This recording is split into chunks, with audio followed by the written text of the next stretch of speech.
The gym equipment hog got what he deserved. I wasn't trying to become the next Arnold Schwarzenegger.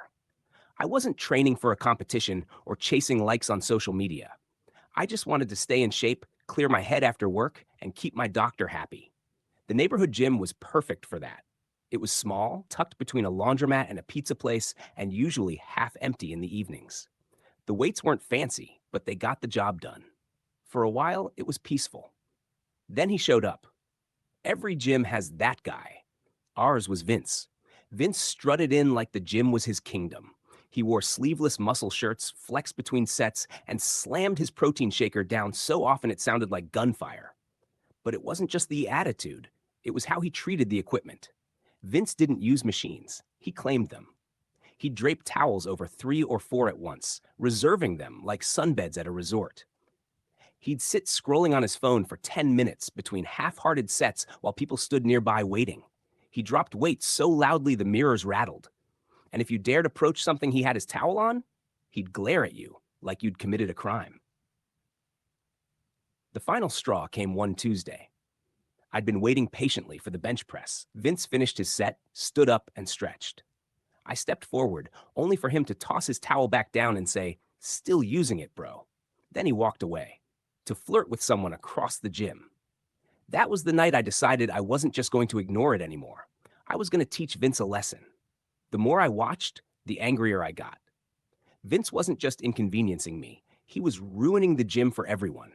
The older guy who came in for light workouts, Vince would crowd him off machines.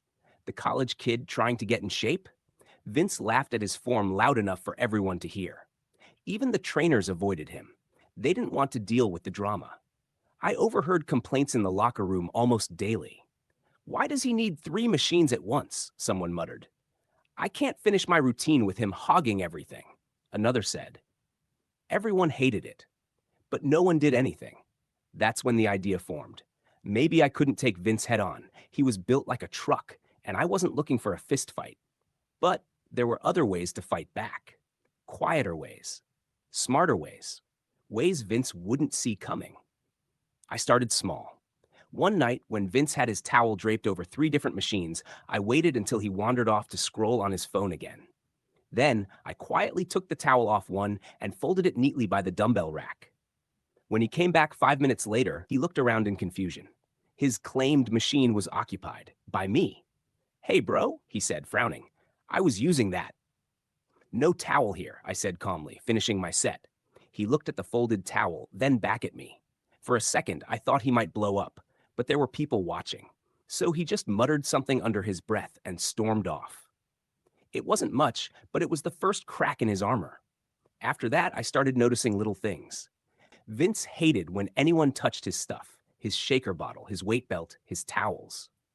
So one night, while he was hogging 3 machines again, I quietly moved his shaker bottle 3 feet to the left. The look on his face when he came back was priceless. He picked it up, frowned, and scanned the room suspiciously, as if someone had violated sacred ground. Another time, I saw him stack way more plates than he could handle on the leg press, then leave them there for someone else to clean up. When he walked away, I stripped half the plates off and re-racked them. He returned, looked at the lighter load, and stomped around demanding, "Who touched my weights?" No one answered. Everyone avoided eye contact, and I sat there, biting back a smile. But the real turning point came one Friday night. The gym was busy, packed with the post-work crowd. Vince, of course, was in rare form, 3 towels spread out, hogging the bench, the squat rack, and the cable machine all at once. People muttered, rolled their eyes, but no one said a word, until a younger guy, maybe 19, finally asked, "Hey, can I work in on the bench?" Vince laughed in his face. "Nah, bro, still using it." "But you're not even here." "Still using it." Vince's tone made it clear, back off or else. The kid walked away, red with embarrassment. And that was it. I wasn't just annoyed anymore. I was furious. It was time to go from petty to serious. I started observing Vince closely. His routine never changed. He came in around 6:30, carried his shaker and belt like they were trophies, and immediately reserved multiple stations.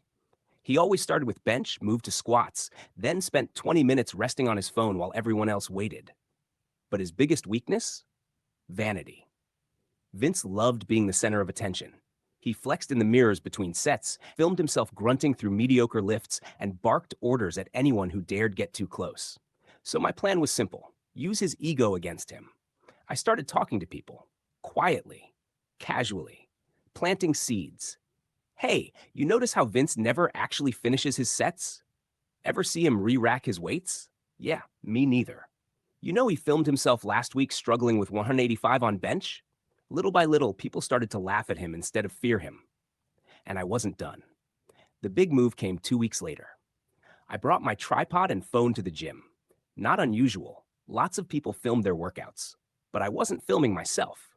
I was filming Vince. I caught him hogging 3 machines at once. I caught him scrolling on his phone for 10 minutes while people waited. I caught him loading way more weight than he could lift, then failing spectacularly while still grunting like a gorilla. The pièce de résistance? Him dropping a loaded barbell so loudly half the gym turned to stare, then flexing in the mirror as if it was intentional. I edited the clips together into a short montage, added some text. When you think you own the gym but can't finish a single set. Then I let it spread. I never posted it publicly, just shared it with a few gym regulars. But in the age of group chats and DMs, that was enough. Within days, everyone had seen it. The next time Vince strutted in, the vibe had shifted. No one glared at him. No one looked intimidated. They snickered. He went to hog 3 machines. Someone moved his towel. He tried to cut in. Someone said, "Finish your own set first, bro." He dropped weights. Someone clapped sarcastically. Everywhere he went, there were smirks, chuckles, little side comments. And Vince couldn't handle it. His smirk disappeared. He started snapping at people, yelling at trainers, demanding respect he no longer had. The trainers finally had an excuse to act. One night, after another tantrum, they pulled him aside. Loud enough for half the gym to hear, one said, "Vince, if you can't follow the rules, you can find another place to lift." A week later, Vince was gone. No more towels on machines, no more ego lifting, no more protein shaker gunfire. The gym was peaceful again. People shared equipment, joked with each other, finished their routines without fear of being interrupted. And me? I enjoyed every second of it, because the best part wasn't just that Vince was gone. It was that everyone knew why. I didn't just win back the gym. I turned the king of hogs into the clown of the whole neighborhood. Like and subscribe. Share if this has ever happened to you or someone you know.